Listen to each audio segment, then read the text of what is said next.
La querelle des deux lézards, ou il n'y a pas de petite querelle. Au temps où les créatures de la terre se comprenaient encore entre elles, un chef de famille aisé vivait dans un petit village au sein d'une contrée fertile. Sa vieille mère était encore auprès de lui. Dans le vaste enclos familial qui entourait les cases des différents membres de la maisonnée, plusieurs animaux, parmi lesquels un chien, un coq, un bouc, un bœuf et un cheval, déambulaient en liberté. Un jour, dans un village situé à environ 2 jours de marche, un vieillard, réputé pour sa sagesse, vint à mourir. Le chef de famille fut obligé de s'absenter pour se rendre à ses funérailles en compagnie de quelques autres habitants du village. Je me sens très fatigué, lui dit sa vieille maman. Reviens le plus vite possible. Sois tranquille, mère, je ne m'attarderai pas. Dans 5 ou 6 jours au plus, je serai de retour. Sa mère lui donna sa bénédiction pour le voyage, puis alla s'allonger dans sa case. Au moment du départ, le chef de famille appela le chien. Chien, dit-il, pendant mon absence, tu seras le gardien de la maison. Tiens-toi ici, à l'entrée de l'enclos. Surveille tout ce qui se passe au-dedans comme au-dehors, et en aucun cas ne quitte ton poste. Si un incident se produit à l'intérieur, que le coq, le bouc, le bœuf ou le cheval s'en occupent et remettent de l'ordre s'il le faut. Tu m'as bien compris? Oui, maître, dit le chien. Et joignant le geste à la parole, il frétilla de la queue et présenta sa tête pour être caressé. Le maître lui tapota gentiment le crâne, puis, rassuré, partit rejoindre ses compagnons de route.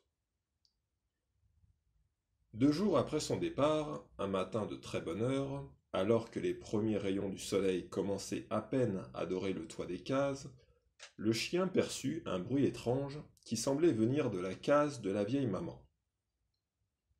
Celle-ci, à l'abri d'une moustiquaire, reposait encore. Une lampe à huile brûlait doucement à ses côtés. Justement, le coq de la maison était en train de picorer devant la case de la vieille femme à la recherche de quelques grains de mil échappés des mortiers.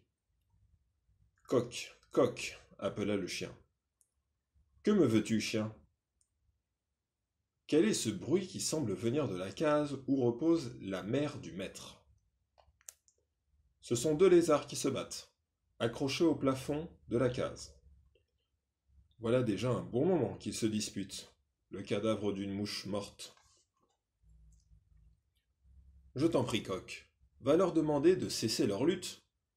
Et s'ils ne veulent rien savoir, oblige-les à se séparer. Comment, chien?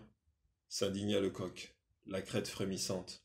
Tu me demandes à moi, roi de la basse-cour, chargé d'annoncer chaque matin l'apparition du soleil, d'aller m'occuper d'une querelle de lézards? La mère de notre maître est malade, insista le chien. Le bruit que font les lézards peut l'incommoder. Et puis il n'y a pas de petites querelles, comme il n'y a pas de petits incendies. Nul ne sait ce qui peut en résulter. Va donc les séparer toi-même. Je ne peux pas. Le maître m'a ordonné de ne pas bouger de cet endroit. Alors débrouille-toi. Ce n'est pas mon affaire. D'ailleurs, qui peut se soucier d'une querelle de lézards? Et soulevant de longues plumes de sa queue, le coq recommença à picorer par-ci par-là. Le bouc, barbu comme un patriarche, vint à passer. Bouc, bouc, appela le chien. Que me veux-tu? Dit le bouc. Voudrais-tu aller séparer les 2 lézards qui se battent dans la case de notre maîtresse? Il n'y a pas de petite querelle.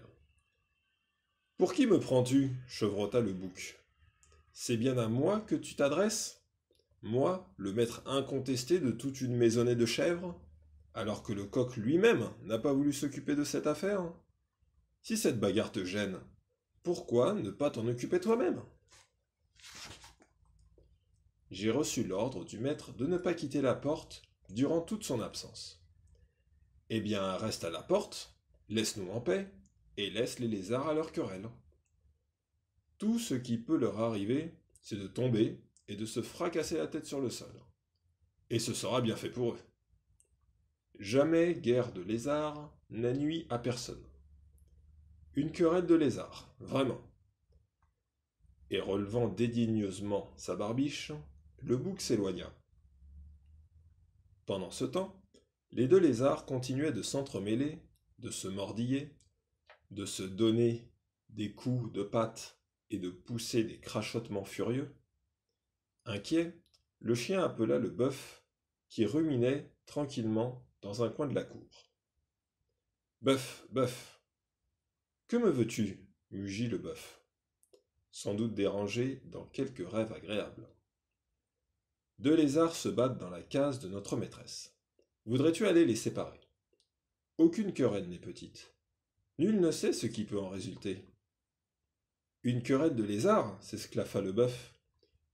Tu veux que moi, bœuf, le plus fort, le plus ancien des animaux de cette maison, je m'occupe d'une querelle de lézards? Pas un mot de plus, chien, ou d'un coup de mes cornes effilées, je te transperce le ventre. Le chien rabattit ses oreilles et se tut. Les lézards crachotaient de plus belle, continuaient de se battre furieusement. Voyant passer le cheval, le chien fit une dernière tentative. Cheval, cheval. Qu'y a-t-il, chien? Voudrais-tu aller séparer les deux lézards qui se battent pour une mouche morte dans la case de la vieille maman? Comme tu le sais, il n'y a pas de petite querelle.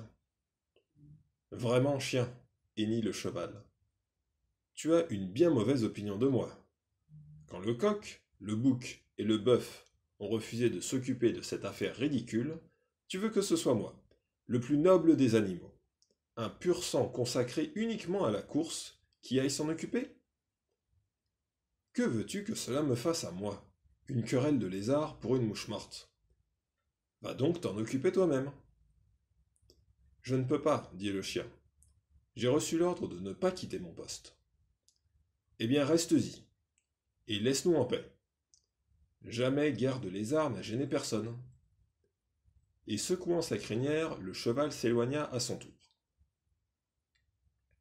Désemparé, ne sachant plus que faire, le chien se tut, les oreilles basses, le museau posé sur ses pattes antérieures, il regardait tristement la cour, où chacun vaquait, se promenait, ou se reposait, sans se soucier de rien. Mais voilà que nos deux lézards, à force de se tortiller, se détachent du plafond et viennent tomber sur la lampe à huile. La mèche, enflammée, sort de la lampe, elle effleure la moustiquaire prend feu. Et bientôt, le lit est en flammes. La vieille maman appelle au secours. Des cris s'élèvent de partout dans l'enclos. On accourt, on décage la pauvre femme, et à force de jeter des calebasses pleines d'eau sur le lit, on réussit à éteindre le feu. Hélas, la pauvre vieille est gravement brûlée. Elle respire encore, mais sa vie ne tient qu'à un fil. Le guérisseur du village est appelé en hâte. Il examine la malade, hoche la tête. Il faut badigeonner les brûlures avec du sang de poulet, dit-il. Trouve-moi un. Je vais le sacrifier et prononcer sur lui les paroles rituelles. Ensuite, fais un bouillon avec ses restes et essaye d'en faire boire à la malade. Justement, il y a un coq dans la cour, s'écrie quelqu'un. On se précipite, on donne la chasse au coq qui court en tous sens, battant des ailes et poussant des glapissements de protestation. Peine perdue. Bientôt un homme l'attrape, le saisit par les pattes et l'emporte au dehors pour être sacrifié.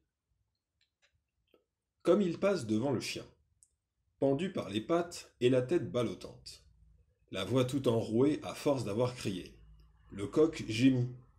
Ah, chien, si seulement je m'étais occupé de cette querelle de lézard. Voilà qu'aujourd'hui je vais y laisser ma vie.